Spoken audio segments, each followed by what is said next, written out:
It was a beautiful summer day in Moscow, Russia, and Mark was excited to go hiking in the woods. He had always been an outdoor enthusiast, and the thought of spending a day surrounded by nature was thrilling. Mark had planned to hike deep into the forest, where he hoped to discover a new trail that would lead him to unexplored areas. As he made his way into the forest, Mark couldn't help but feel a sense of unease. The air was thick with humidity, and the trees loomed overhead, casting eerie shadows on the forest floor. But Mark pushed these feelings aside, determined to enjoy his hike. After a few hours of hiking, Mark came across an old cabin. It looked abandoned, but something about it drew him in. He cautiously approached the cabin and peered inside. To his surprise, the cabin was well kept and fully furnished. It was as if someone still lived there. Mark shrugged off his unease and decided to take a break inside the cabin. As he sat down on an old rocking chair, he heard a rustling outside. He peeked out the window and saw nothing but trees. But when he turned back around, he saw an old man sitting across from him. The old man was dressed in tattered clothes and had a wild look in his eyes.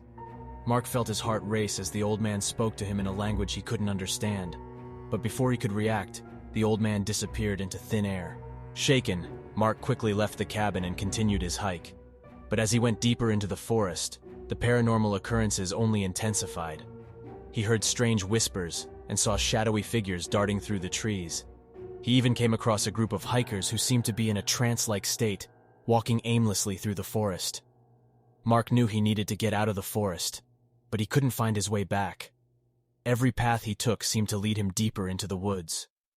As night fell, Mark realized he was completely lost. Exhausted and terrified, Mark stumbled upon a clearing in the forest. In the center of the clearing was a dark, foreboding portal. Mark felt an overwhelming urge to step through the portal, but he knew it was a trap.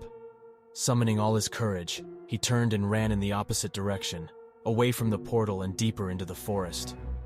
Finally, after what felt like hours of wandering, Mark stumbled upon a dirt road. He followed the road until he reached a small village, where he collapsed from exhaustion. Mark never returned to the forest again, but the memories of his paranormal encounters haunted him for the rest of his life. He was never able to explain what he had experienced in the forest, but he knew one thing for certain: the woods were not meant to be explored by humans.